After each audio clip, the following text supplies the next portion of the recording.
23 years ago this week, Everquest was released to the masses.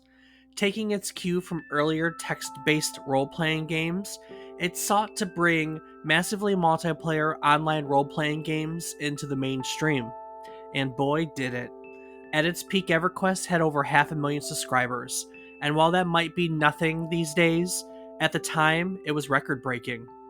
Today we're going to be looking back at Everquest, as well as the text-based games that it drew inspiration from. As part of our journey, we'll learn about the world's oldest virtual world and look back at some of the history of Everquest in itself. So stick around and join us for today's quest down memory card lane.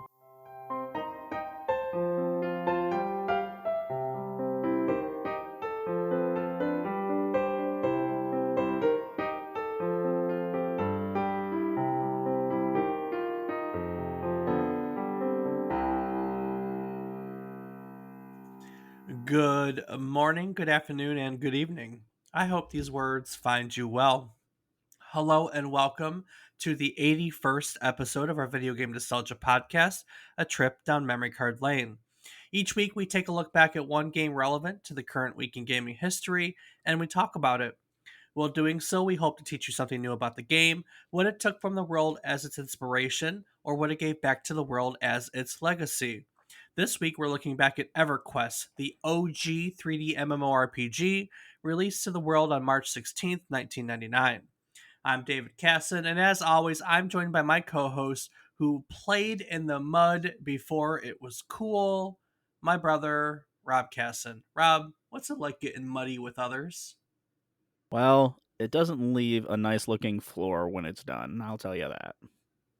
But it gets cleaned, though, right? You clean the floor? Someone does. Ooh, I don't think Mom's very happy about that. No. I try to leave my shoes at the door if I've been in mud, unlike other. But hey, enough about that. True enough. Why are we talking about mud, Dave? Huh? Because we're going to learn about muds again today. We've covered them recently, but we're going to learn about mud again today. But before we get to mud and what they are and what that is, what are you playing? Well, Dave, this week has been some RuneScape, quite a bit of Elden Ring, a little bit of Rocket League, and a tiny bit of Ark, Survival Evolved. Nice. Yeah. How about yourself? What have you been up to this week? Logged into RuneScape a few times while I was on my phone. Some Rocket League, bunch of Elden Scrolls, Elden Ring, and Valheim, and Forza. Nice. Little all over the place. So, all right. Well, we're talking about EverQuest today, but before we get to EverQuest, let's talk muds. You know, it was about 10 episodes ago when we were celebrating the RuneScape anniversary that we first heard the term mud used. If you'll recall, RuneScape itself was originally designed as a graphical mud, but it was designed at just a time when graphical muds were basically being renamed to MMORPGs. And today we're talking about EverQuest, which is also said to have gained inspiration from a mud, kind of like RuneScape did. And so I wanted to take a step back and talk a little bit more about muds.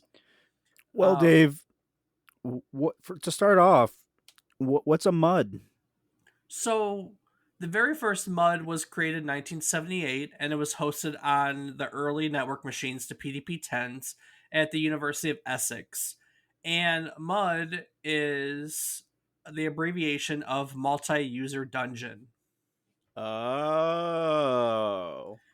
So the original mud is now known as Mud 1, or you can find it online as British Legends, or BL. And it's a game. It's a game in which you start out as a lowly novice and you basically do quests and you fight over players to gain points to level up. There were 10 levels, with the most powerful beings in the mud universe being wizards and witches. It's said that a wizard could absolutely end your life and you should be absolutely nice to them. Nice. And it's important to know that muds are entirely text based. You would move with commands like north, south, in, out, jump, back. You would manipulate objects by typing in commands like open door with key, pick up rock, grab apple, and you would attack other players by typing in commands like kill so and so with axe. And then, of course, since the most powerful beings were wizard or witches, there were spells too. Makes And the sense. and the quests were simple things like find the mausoleum, find the golden apple, find the sorcerer's room. A lot of find stuff. More than likely kill something too. It's it's an early role playing game. Okay. When it first started in 1978, users that were connected to this PDP-10 on the Essex campus could play against one another. And then in 1980, Mud became the first internet multiplayer online role playing game when that computer at Essex University was connected to the ARPANET. Now, for those of you that don't know what the ARPANET is, the ARPANET was the internet before what we know now as the internet. If the current world wide web is a global network in which every device was connected to it, ARPANET was basically a smaller network where, say, just educational institutions were connected to it. But they were educational institutions throughout the world. And basically, as they developed the ARPANET, it was all the things that they learned from that allowed them to continue to expand on the concept and create the internet. Wasn't the ARPANET developed by DARPA? Well, the ARPANET was developed by the Department of Defense. It was a DoD initiative. So originally, it was the concept was more security and war games and stuff like that, and then educational institutions, and then that concept was just taken and became the World Wide Web. Gotcha. So not only is Mud, as a result, the first internet multiplayer online role playing game, but it's also the oldest virtual world in existence, which is kind of cool if you think about it. The oldest virtual world ever made got its start in 1978. And if you search British Legends, which I did, you'll find that it's still playable online, which I went to go do. You can actually log on to the telnet that British Legends is stored on, and you can play it. It's british-legends.com, so you can go and check it out, log in, and you can actually walk through. I mean, you got to use your imagination. It's a text-based game, but you could still walk through the oldest virtual world in existence, which is really cool if you think about it. Because virtual worlds are commonplace now, but they started somewhere. Absolutely. Everquest in particular is heavily influenced by a later MUD, which was called Deku MUD. Deku was the Datalogics Institute Copenhagen's Universitet. I probably butchered that, but that's okay. You know me in foreign words. And it was developed by the Department of Computer Science at the University of Copenhagen. Hagen? What would you? Copenhagen. Well, I Copenhagen? mean, I'm sure they pronounce it Copenhagen, Yeah. and I'm sure Dutch is similar to enough to German that Datalogist Institut Copenhagen's Universität. There you go. That sounds right. It's close. I'm sure I butchered it as well, but at least it's closer. It's closer. Yay! Yeah, so that was basically the Department of Computer Science at the University of Copenhagen in Denmark. And um Deku Mud was released in March of 1991. Now, Deku Mud, is closer to what we know of today in a role playing game. It was a hack and slash Mud.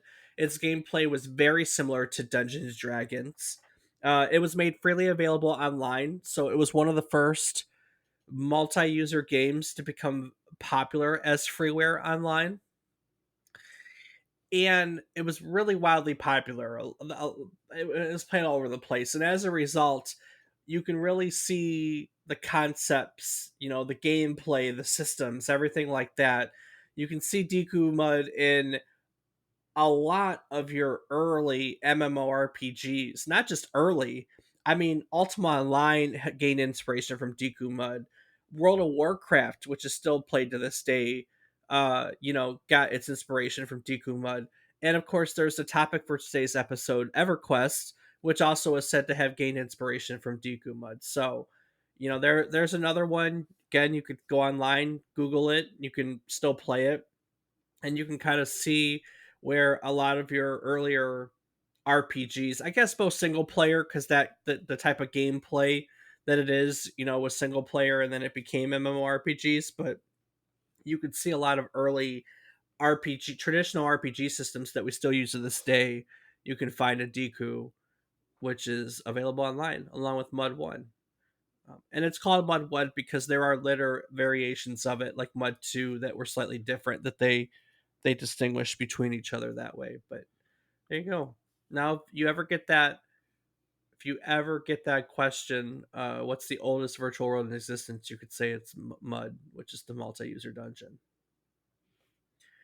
Trivia, Yeah, I mean, yeah, I hope that I can remember that for that total amazing piece of trivia knowledge. right? So the development of EverQuest began in 1996 when a Sony executive named John Smedley secured the funding for a 3D game based on text-based MUDs. He argued for it based on the success of a similar game that had just launched called Meridian 59. Now, Meridian 59 was also an MMORPG, and it had a 3D engine. Technically, Meridian 59 is the first MMORPG to utilize a 3D engine. It just wasn't very commercially successful. So EverQuest has the distinction of being the first commercially successful 3D engined MMORPG. As a side note, if you wanna talk about distinctions. Okay. And in order to design EverQuest, Smedley, who was SISA Sony, I don't remember. It was basically what Sony Online Entertainment would become. It was SISA at the time. It was just a generic Sony division, and then it became Variant and split with 989 Studios. 989 Studios took over all the sports stuff. Variant was what they launched their PC stuff under, and it was so successful. EverQuest was so successful that they became Sony Online Entertainment. That's not really what we're looking at, but Brad McQuaid, part of this team that came on were that Smedley brought on were programmers Brad McQuaid, programmer Steve Clover. These guys had caught Smedley's attention through the work on a single player RPG called War Wizard, which was about the only real significant thing they did before EverQuest. Bill Trust, who is credited with having he's the guy who everyone knows that created the history, the lore, the major characters that populate the world of Norath, which is the world that EverQuest is played in. And it's these four guys, Smedley, McQuaid, Clover, and Trust. They're the four guys that are largely created with creating EverQuest. Now, there's really nothing, too extravagant about the development of EverQuest. They sat down, they got to work, and they did it. And, so in March of 1999, EverQuest was launched, and it had very modest expectations. There wasn't really an MMORPG genre. Ultima Online was decently big, and then Meridian 59 released as a 3D version, and it was so and so. So really, no one was sure that EverQuest was going to be successful. Well, within 24 hours, EverQuest had 10,000 active subscribers, which made it the highest selling online role playing game at that point. Up until that point, it in 24 hours it exceeded any expectations that anyone had. By the end of April 1999, it had 60,000 subscribers. And by the end of 1999, it had about 150 active subscribers after selling about 225,000 copies of the game. And by the end of 1999, it had basically surpassed Ultima Online in yearly subscribers, which was the benchmark at the time. And you have to think that while these numbers now really aren't special, EverQuest was everywhere back then. That was the thing. Subscription numbers for EverQuest would actually reach their peak in 2003, in which there would be about 500,000 active subscribers. Now, that's chump change nowadays, let's be honest. World of Warcraft would later come in and smash the records this game set out of the water. To put it into perspective, at its peak, World of Warcraft had 12 million subscribers. Jesus. I know, right? Did you know it was that That's big? disgusting. I know. I know. It only holds like Wow. I think it only holds like a million nowadays active Still, even at subscribers. one time, that's just mind-boggling. 12 million people played WoW at one time. Yeah. But back here to EverQuest, back here in 2003, EverQuest would peak at about 500,000 active subscribers. So, See, that seems a lot more reasonable. That's a great number, and it's sensical, sensible. I like sensical, but 12 million. I know it's what you want as a game developer, but that just blows my mind. it's true. Very, very true. MMORPG. Let's talk about EverQuest as a game. Rob, did you ever play EverQuest? I played Adventure Quest. But you never played EverQuest. I, No. I never got into EverQuest either. I will be honest with you. I get real bad about talking about games. It's free to play nowadays, both the first EverQuest and the second EverQuest, because there's two nowadays. They're both free to play. So I went through the tutorial, and it's a fairly traditional RPG. You have like, I don't know, so many different races you could be: human, high elf, wood elf, dark elf, barbarians, dwarves, gnomes. You could be an ogre. You could be a troll. There's many, many more. There were 14 playable classes in the beginning. You could be warriors, monks, rogues, clerks, druids. You know the drill. Oh yeah. And the truth is that the EverQuest world itself is just huge. It is. There's over 500 playable zones in the entire EverQuest universe nowadays. So it's big. It's very, very big. It's a little outdated. I'd say a lot of bit outdated, to be honest with you. It's what, 23 years old now? 23 years old. Yeah. The UI wasn't really made for user interface. Sorry for those of you who don't game. The user interface wasn't really made for modern monitors and resolution, so it's hard to read at times. But it plays like a very traditional MMORPG. You go around questing and defeating enemies and gaining levels to get stronger, to do it, more and better levels and everything. But it's really, really grindy, like really grindy. And as we go through reviews of it, which we're going to do in just a moment, you'll find that that's kind of a theme you go back to. It's really, really grindy. In fact, Rob, we play RuneScape and we joke around about RuneScape being grindy. But I will tell you, I think EverQuest is probably worse.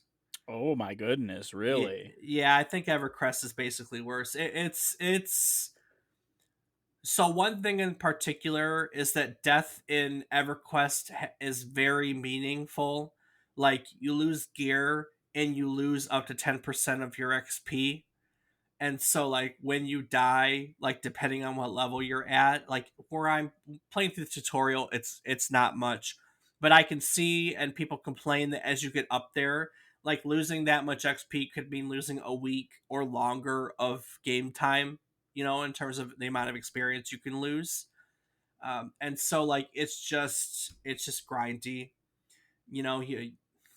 Yeah, it's grindy. And that's one thing though. This was an early MMORPG. We've talked about older games and newer games and how I think newer games value your time more. We see that we've had that, Rob. We've had the same argument when we argue between old school RuneScape and RuneScape 3, right? Yep. My argument is that RuneScape 3, I feel the progression's easier because it values my time more, and you like old school RuneScape because it's kind of grindy and it's more of an accomplishment to get places. Exactly. This is very much the same way, but like I said, I feel it's incredibly grindy. But there's so many choices of what to do, so many classes, so many everything, so many skills to learn. It's big. It's real big. I have other stuff. I thought it'd be fun today to talk a little bit about history in the game itself. So I found some stories of what people. I found some stories in game that people kind of look back on when it hit its 20th anniversary a few years ago that we can cover. That's pretty cool. But before that we do that, since I kind of have that perspective on the game that it's grindy and so on and so forth, I thought I would take our usual and kind of see what other people thought about the game. So, Rob, I pulled you some critic and user reviews to go over that we'll cover, and then we'll kind of delve back into the history of the world itself. Sound like a plan? Okie day. All right, what you got? All right. So first up, we have Dan Amrich, who wrote in GamePro magazine that after months of hype and hope, 989 Studios' online role-playing realm Everquest has finally launched. And yes, it's good. So good, in fact, that the bar for online gaming has not so much been raised as obliterated. For once, a game lives up to its expectations. EverQuest is easily the prettiest time sink of the year. There's so much to see and do that boredom doesn't ever seem to be an option. 989 and Variant have definitely learned from EQ's predecessors. They've built an amazing world and created the first true online killer app. Huzzah! That's a really interesting way. The first true online killer app. I don't even know if I've ever seen online app used historically in any context before this, considering that this review would have been 99. Um, I mean, I don't know, man. no, I just that's really fascinating. I mean, we use that word all the time. Here's the next killer app. Here's the next killer app. But here we are. Someone reviewed a game in 1999, and they used the phrase "first true online killer app," and I'm really fascinated by that. I don't know if I've ever seen that earlier than this. I've never actually heard that exact term. You've never heard killer app? No. Okay, cool. I'm old. Yeah, well, we already knew that, Dave. All right, moving on. All right. So next up, we have Greg Casavin, who wrote for GameSpot that while its intent to unite thousands of players simultaneously within a huge game world is similar to other online role playing games, EverQuest delivers on its promises much more assertively than the competition, though not always gracefully. Between its excellent graphics, its performance, its rich fantasy setting, and its propensity to force you to cooperate with, rather than hinder, your fellow players, EverQuest is the best game in its class. At the same time, it is loaded with problems. Most aren't serious, though many are glaring. But just as you're liable to notice its flaws, so will you be inclined to look beyond them once you see how much the game has to offer. EverQuest looks so good that comparing its graphics to any other first person RPG would be a disservice. Its colorful 3D accelerated visuals instead rank with first person shooters in terms of quality and detail. Although, in all fairness, they don't rank very highly because the quality is inconsistent. Certain player classes, monsters, and areas of the world look spectacular. At its best, EverQuest is picturesque and realistic. Then again, other parts of the game look silly or downright bad. Isn't it funny that there in 1999 someone was calling graphics realistic when you put it in context of what we have nowadays? Oh yeah, no. I mean it's just every time something new came out, I remember the first time I saw an Xbox 360 and mom was like, "Is that a video?" Cuz it looked so good, and then the Xbox One came out and it was like, "Is that a video?" I mean, And heck, and half and the now time here now we it's hard are. to tell. Yeah, and now here we are with all those demos for Unreal Engine 5 that look photorealistic. It is insane. It's But crazy hey, for at the time, those graphics were killer. that they were. He continues on to say that EverQuest also weaves the illusion that it's action packed. In fact, gaining experience is a terrifically boring process, but fortunately, your character becomes noticeably stronger with every level. Even after many months of play, you'll keep learning new abilities and powerful new spells, or if not, you'll be purchasing far superior equipment.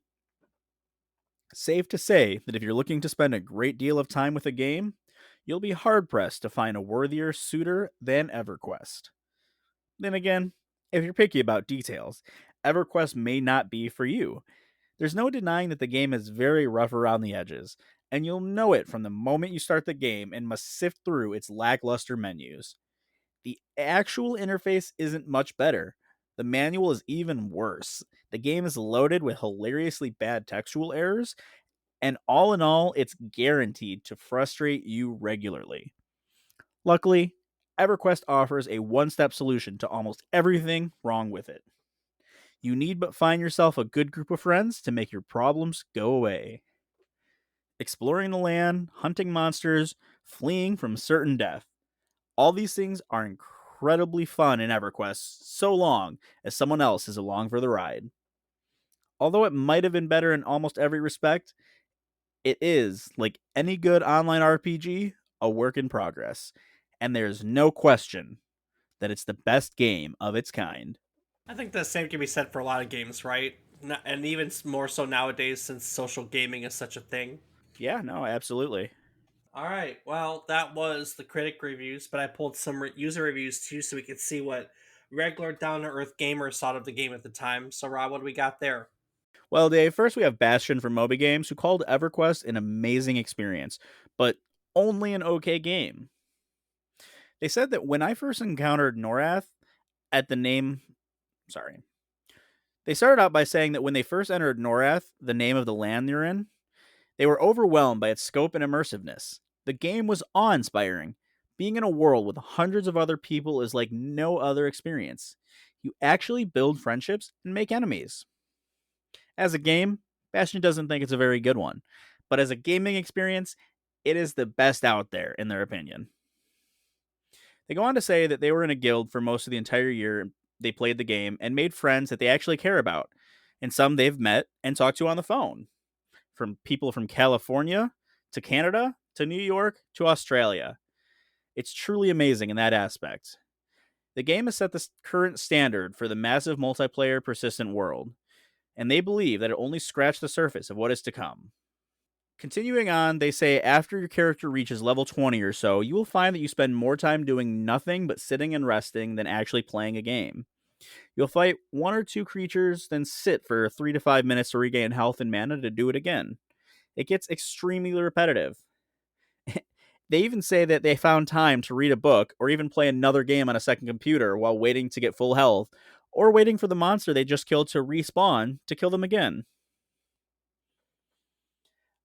Obviously, in a massive persistent game world, you don't want permanent character death. And Bastion has known people with over 100 days of online time invested in a single character. Rookie numbers. Yeah, absolutely. To make up for this, you will lose experience every time you die.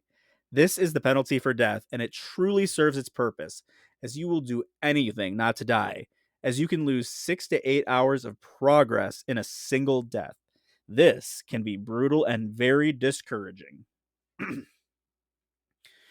If you do not want to keep that significant other in your life, buy them this game. It can totally ruin your life. Bastion had several friends they met in game who were in college when they started and aren't any longer. Friends who are married who aren't any longer. Not that it's the game's fault, but it can do that to some people. It is truly immersive if you do not mind a slow paced, repetitive game. Think of it as a Yahoo chat room with eye candy and something to do. That's the gameplay loop, though, isn't it? Yeah. Slow paced, repetitive game. Like, that's a gameplay loop. Like, that's such a common thing nowadays. Maybe not the slow pace. I don't know. Yeah, I don't think slow paced as much, but Yeah, definitely repetition. But hey, sometimes repetition is what you want in a game. that's it. Sometimes it is. So next up, we have XTSX on Moby Games. And let me tell you, Dave, they were not a fan of EverQuest, stating that if you like to spend most of your time watching your character sit down, then this game is for you. He hated the downtime, as he put it. There's no such thing as logging on for just an hour. You had to log on, walk a great distance to fight a monster, spend some more time gaining levels, and then there's the added fact that you were likely to die while fighting. When you die, you start off where you last binded yourself to, and you have a limited time to recover your things before they become lootable by all. So, all in all, you are looking at spending about 2 hours on doing something that is very simple. Yeah, we can relate to that one. Yes, indeedy. Yeah. So next up, we have Rick Jones on Moby Games, who called the game pretty good if you have an addictive personality. However, he criticized the fact that it was so slow. Adding that progression through each level, assuming you play more or less by the rules, takes hours, hours, hours, and more hours. This is especially frustrating because the game lacks a substantial number of really interesting quests for characters under level 20. So if you want to advance to the point where you'll be doing really cool things, you're literally looking at days of gameplay fighting the same monsters over and over again. Yeah, well, so grindy. I think we can establish that it's very grindy. Yes, indeedy, but hey, that's the name of the game, and clearly people enjoyed it. Well, But that's hey, your thing. oh, I mean, absolutely, it definitely sounds like my kind of thing. But I have many other games that I am currently grinding in, so I don't need another one to suck up the rest of my life. Well, hey, it's free to play. Well, maybe one of these days when I start to lose interest in one of the other ones, but at least RuneScape I don't see that happening with, so Elden Ring will have to be the one to go for a while. But Dave, that can't be all EverQuest is. It's just grindy. There's got to be something more to it. Yeah, so What else is there? What do you actually do? you fight things. You you Like fight what? you fight things and you quest. Well, so I was online. I stumbled across an article that was put out for its 20th anniversary. That was basically like most memorable moments in EverQuest history, and I pulled a couple of them that really amused me. I thought we could kind of talk about it and go over them today. So instead of like the history of the game, this is literally the history in the game, which is something we've never really done before. As I was thinking about it, Hmm. there was this one event. There was a dragon in the game. He was called Kara Firm the Sleeper, and basically he was in a mausoleum, a tomb. He was guarded by four lesser dragons that were story lore said to have imprisoned him. And if you destroyed the four elemental dragons that guarded him, he would basically awaken and destroy his rescuers. Like he was set up to where he would like one shot absolutely everything. And then he would break out of the mausoleum and he would basically go from zone to zone across literally across continents of this world, and he would one shot anything in his path. It was said to be like a world, like an entire server global apocalypse where the only way you could survive it was like to log out of the server itself until it was done. It did have Oh, an isn't that kind of a cool concept? yeah. I mean, it did have an endpoint. Made its way from this mausoleum to a really heavily populated settlement called Sky Shrine. And then once it reached Sky Shrine, he would kind of poof out of existence, and that event would disappear forever. It was a one-time thing. Once it was triggered in a server, it would trigger, rain its path of destruction, poof, and then it would be gone forever. Oh, Um, so yeah, interesting. yeah, well, yeah, that's it. There aren't a lot of. There's really nothing like that anymore. I guess there aren't a lot of one-time events because there's a downside to a one-time event in a server because then everyone can't enjoy it. Oh, absolutely. It blows my mind that that's a thing. Well, you gotta understand these were the days when they were trying to figure out this genre. No, I get it. It's just weird to think about. I mean, and I guess the way of including everyone was just to imagine your nowhere closest mausoleum, and then all of a sudden this giant dragon just comes looming down on you and one shots you. Yeah, yeah. So the thought for the longest time was that Kara Firm couldn't be defeated. Here you have this giant dragon that could one shot just about everyone, but not everyone believed it. And there were many players, lower level players, that thought they could conquer the dragon, that would try different strategies and stuff, only to have it conquer them, run through its path of destruction, and then disappear from their servers together. There was one particular server, though, a PvP server specifically, player versus player, where three guilds formed an uneasy fellowship to protect the dragon. Basically, they wanted to prevent some low level idiot from triggering the event while they plotted a way to destroy the dragon. Okay. Because who doesn't want to conquer the unconquerable, you know? Oh, absolutely. I hear you there. And so they did this for a while, and then word got out that there was one higher level player that had managed to kind of find all the triggers and was going to trigger the event. He had the backing of another group of players. They were this alliance that was that basically was dead set on triggering this event, and so on and so forth. And so these three PvP guilds had to swing into action. This was about November of 2003. These three guilds, with over 200 people, came together at once to fight Kara Firm the Dragon. Wow. After about 3 hours and 15 minutes of fighting, the dragon was down to 27% health. Realistically, no one knows how much health it had. Bosses in this game normally had about 2 million hit points.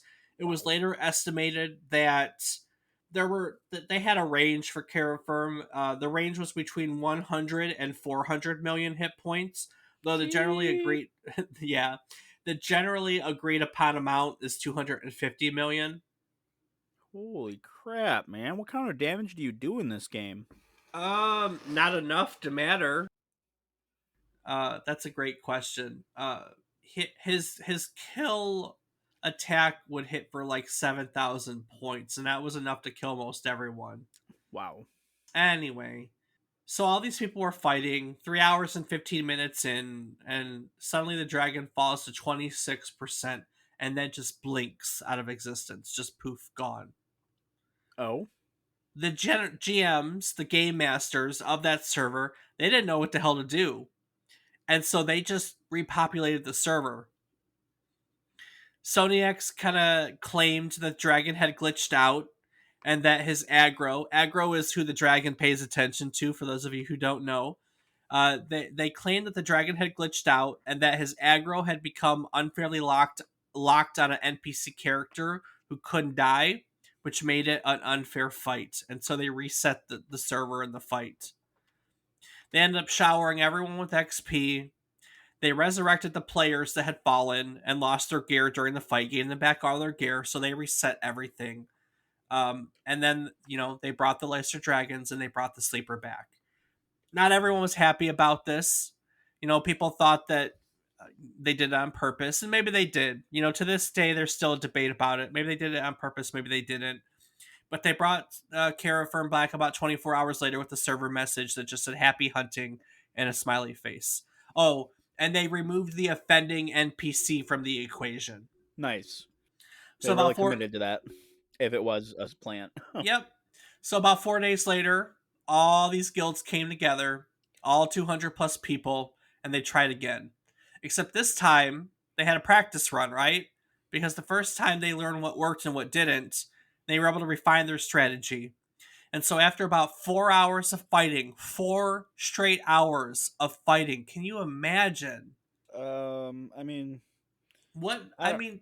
Okay, so there are 4 hour raids nowadays. Let's be honest about that. I know they still exist, but that's not common. No, there's definitely not. I mean, having played Destiny, it makes sense, but I guess you're doing a lot more than just sitting in the same area fighting a character.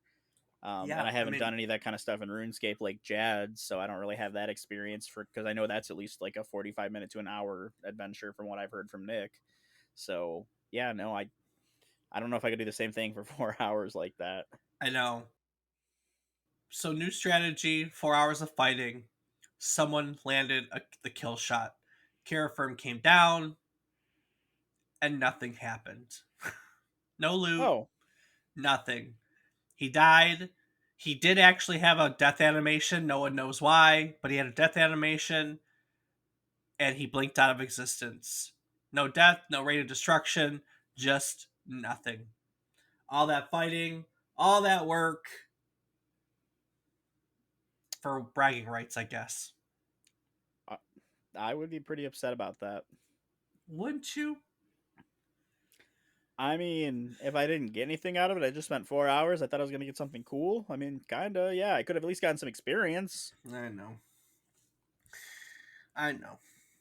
So I also want to tell you the story because I picked one more story. I really liked this one. So this story is about a character named Fancy who was a pretty famous troll in Everquest. So Fancy was a wood elf. He was a little harmless level 5 bard. Bards are people, for those of you that don't know, that play music. Their musical instruments basically cast spells. Normally they're used to enhance other players. We call them buffs.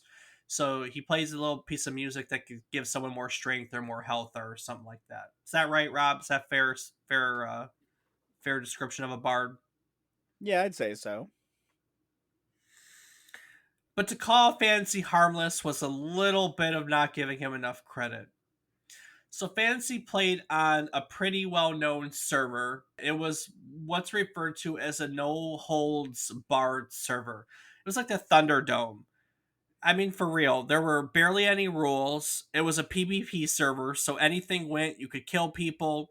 And as you played through EverQuest, you kind of aligned yourself as good or evil. It's also important to know that like 80 some percent of this server was evil. It was considered an evil aligned server, no rules, PvP. It was kind of a big deal. And like we talked about earlier on, death in EverQuest actually mattered. When you died, you lose your XP and gear if you couldn't get the gear back. And when you lost your XP, you could lose weeks, if not months, of progress with the XP loss, right? Right. I should mention that there was one other little detail that gave Fancy an edge over everyone else. So, anyone that was level 5 or below could not be killed by other players. Mm-hmm. It was a tutorial thing. It was an introductory way of making sure that new players had a chance to learn the ropes before they would be kind of launched into a game where they could get murdered by other people. So here we have Fancy, a little level 5 bard, on a server, PvP server, an evil PvP server who couldn't get killed by other people. And so he'd walk up to other players and kind of politely harass them. You can pull up some of his chat logs online. He asked people if they liked ice cream. He asked them what their favorite Skittle cover was. His was orange, apparently. He would walk up to a group and declare himself a man of good ethics and call the group in front of him evil slime balls. And so basically people would lash out at him because they didn't want to be bothered by him. Or, I mean, let's be honest, it's a role-playing game, so people would role-play. And so smack talk would ensue. And so once, Fancy would take all his berating, once it would calm down, he would inform all these people that his friends, the Sand Giants, would hear of his mistreatment, and he would enact his little plan. So at level 5, bards could cast a spell that allowed them to move incredibly fast.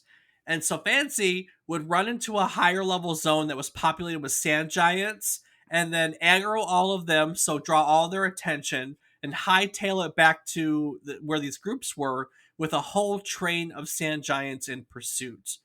And they would basically rain destruction upon everyone in their path.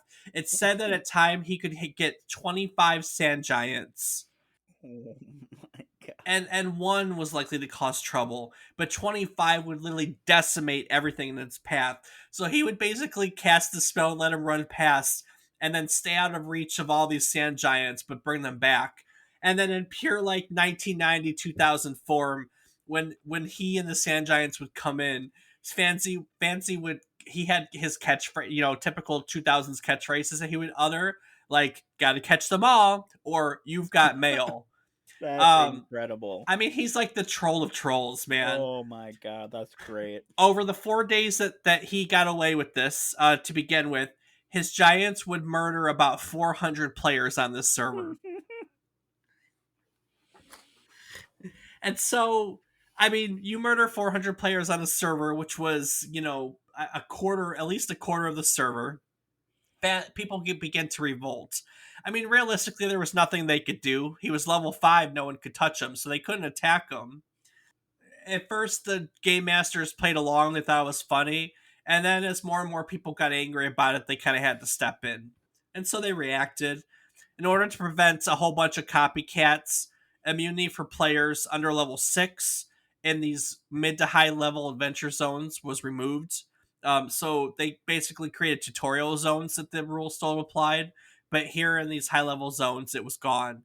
And they also buffed some of the bard spells, meaning they made them less impactful, kind of like the fast running one. Um, no, Dave, that's nerfing. Oh, nerfing. Yeah, sorry. They nerfed some. Buffing would be making it more powerful. Thank you. They Correct. nerfed it. As always, Dave is wrong. I know.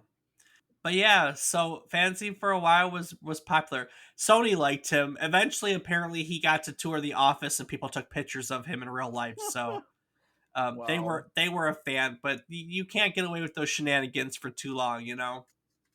Yeah, no, Um, it's gonna upset some people, which I get.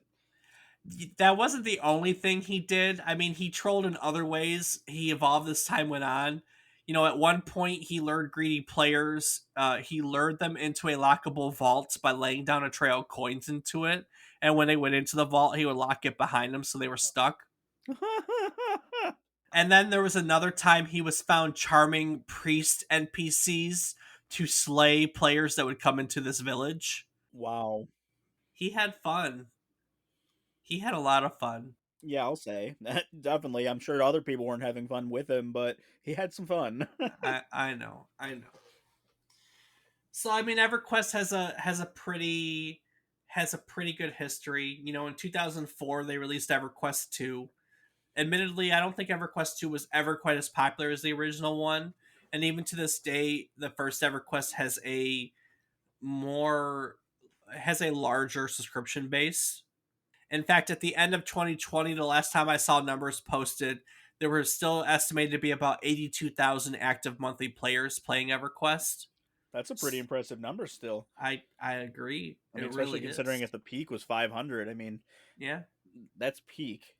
This Well, 82,000 is still a great and number. and what's even more interesting is since the original was released, there have been 28 expansions released for the game. Wow. They've gotten almost one a year. They literally have gotten one a year since it came out in 1999. There are a couple years where they've gotten two. For the last 5 years at least, there has been a new expansion released every December. So literally, we just got our newest one in December of 2021. They are still working on. They're still working on expanding this world. You know, over 500 zones and so on and so forth. So, you know, EverQuest is still around. You know, it's free to play. It's on Steam, so you can search for EverQuest on Steam and you can download it and play it without having to pay for it. They did eventually, you know, switch to a subscription based model, so of course there's perks to paying, but you don't have to. I honestly didn't delve into it enough to know what content is for paid subscribers and what content isn't. Not entirely sure, but that's something you could look into. And yeah, Rob, I do want to talk about one last little bit of legacy that this game has given us. Have you What's ever that, Dave? have you ever heard the phrase Evercrack? Um, no, I can't say that I have. So EverQuest was one of the games I remember that everybody was playing it. You know, when it came out, it was one of the earliest MMO. I mean, let's be honest, it was the first 3D MMORPG that kind of stuck, and so everyone that was into gaming wanted to play this cool 3D RPG that could be played online with thousands of other people. That was kind of a new thing at the time, you know. You understand this is still you're still logging on to play this game with dial-up modems. You know, this is still the era of 56K dial-up modems. To be able to dial into a server and there be hundreds, if not thousands, of other players was kind of mind-boggling. So everyone was playing it, and the people who were playing it they were putting insane amount of hours into it because this was also one of the earliest games I can remember that was as big as it is. You know, I mean, there were others. The early Elder Scrolls were huge games too, but this was this online world that was just big and took a lot of time investment, and so a lot of players were spending hours upon hours, and they were addicted to it, and so this game and subsequently other MMORPGs after it were kind of given the nickname Evercrack, as in, you're addicted to crack, but it was Oh, EverQuest. yeah, I never have heard that. Not once. But the thing that I want to emphasize and kind of the legacy that it I think one of the most important things, aside from the game itself, from the technology standpoint and the notoriety game point or perspective, EverQuest gave a lot to games in this genre. I don't know if there would have been an argument for WoW, for instance, if EverQuest wasn't as popular as it was. Yeah, sure, you could always argue that another game may have filled in the gap, or eventually we would have gotten to WoW, but that was definitely EverQuest was definitely the standard that showed everyone like, hey, this is a subscription based online game like this is a viable business model, and therefore it gave other companies the courage to do the same, and that gave us later on WoW and 12 million subscribers. Right. But aside from that, it's probably one of the earliest games I can remember that realistically opened up a very large conversation about gaming addiction. It unfortunately had a very publicly publicized incident where one mother lost her son, committed suicide, who was addicted to this game.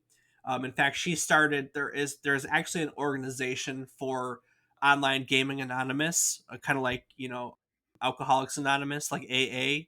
There is a GA for Gamers Anonymous, and she started it, and she did it as a result of losing her son. But it was really the game and the hours invested to this that really started to lean into that conversation of people that had gaming addiction. I think this more so than any other game before it, to be totally honest with you. So, Well, that's mm, very interesting.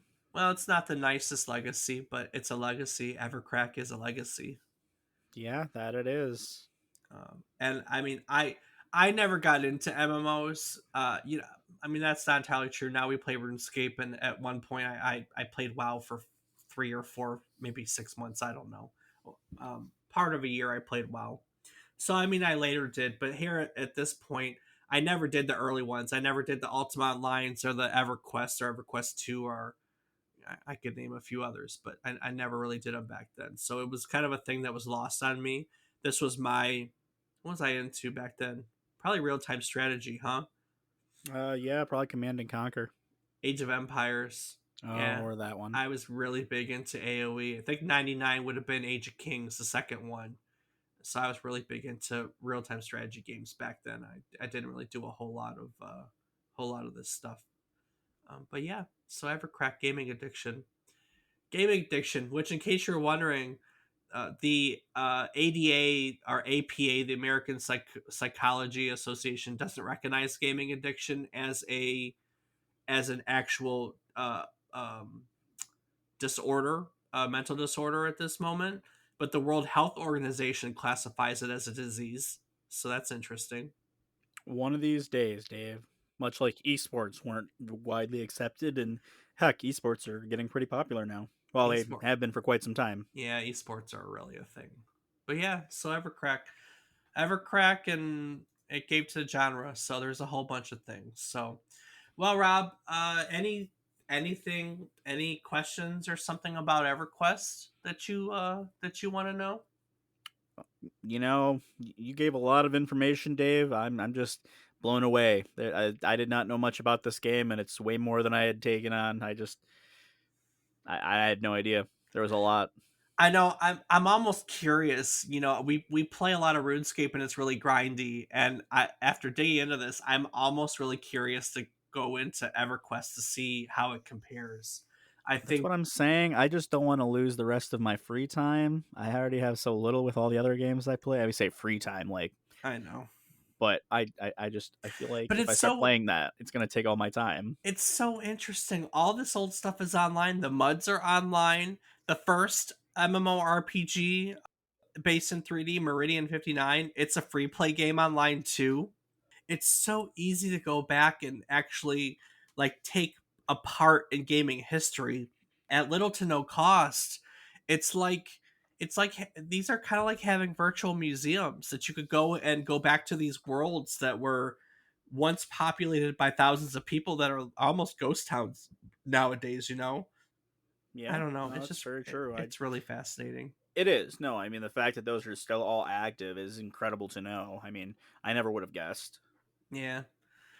Well, if you want to learn more about MUDs, I did post the links for them on the notes for today's episode, which you can find on our website at www.memorycardlane.com. Also at memorycardlane.com, you can find links to the rest of my research notes. You can find links to our old episodes. You can find a calendar of upcoming events, a link to our Patreon where you can join our community to play games with us or ask questions. And you can find links to our social media. I am on Twitter at David is wrong. Rob, what are you doing on social media these days? I will be found on twitch.tv/FATBOIRIPZ. Hell to the yeah. Hell Well, yeah. every week we try to teach you something new about the game. Our topic of discussion, Everquest, would be today. Try to teach you something new about the game, what it took from the world as its inspiration, and what it gave back to the world as its legacy. I have given you a little bit of each today to pick from. As part of our commitment to teach you about each episode, we admit that we learn stuff in the process, and we like to go back and talk about our biggest takeaways from each episode. So, Rob, what did you learn about today? Uh, I learned about Evercrack. You did. No, honestly, I like I had said, I learned that this game is as large as it is. I've heard of it before. I never got into it, obviously, but I had no idea that it was rivaling World of Warcraft as far as the amount of content. I mean, granted, it's not no 12 million subscribers, but still 500,000 is an incredible number, and I had no idea it was that large of a following. Even still, I mean, you said it was 85,000 now, I believe it was. Mm-hmm. It's still just I had no idea it was 82,000, but I just had no idea it was still that large of a game and 28 expansions. I mean, come on, that's insane. I know. Like I know RuneScape has developed a lot and changed a lot, although I don't do a lot with RS3, so I'm sure that it's similar as far as how many expansions you want to call them with added skills and things, but it's just crazy to me. I can't think of anything else. It's 28 expansions, you know? Like even think Grand Theft Auto, it's got DLC with different cars and stuff, but could you consider those expansions? To what degree do these expansions? I'd imagine it's map additions and quest additions and things like that. It's also crazy to think that they have EverQuest 2, which is not quite as big, but it's still up there, and it's been expanding alongside this too. So, Yeah, it's an incredible thing to know. I had no idea the size, the magnitude of EverQuest. So it's kind of a lot. Like you said, I definitely do feel that someday I'm going to try it just because it sounds like my style of game, but I just don't want to have that time suck added right now, so it's gonna have to wait. What about yourself, Dave? What did you learn today? I enjoyed learning about the oldest virtual world in existence. I don't know, that was fascinating. It was fascinating to learn about it. It's fascinating to step in it. You know, I like obviously like the history part, so getting to step back into history like that, into an online virtual world that still exists to this day. It's pretty cool. And yeah, I really liked learning about muds and that. I don't know. I never thought about what the oldest virtual world in existence was, so having it right there in front of me and getting to explore it was kind of nifty. No, absolutely. So awesome. Well, before I take it out of here, is there anything that you'd like to add?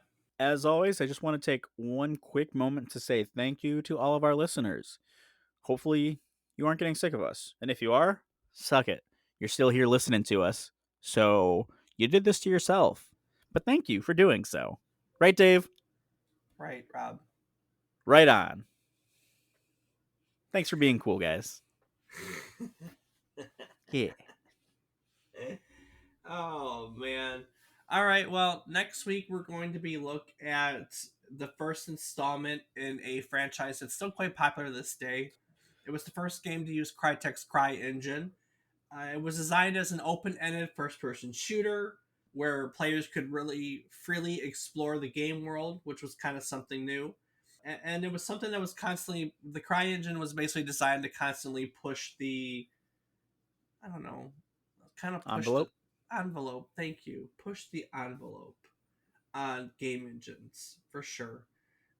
We're gonna go back to the beginning. Next week we're gonna look at Far Cry, which is a 2004 first-person shooter developed by Crytek, published by Ubisoft.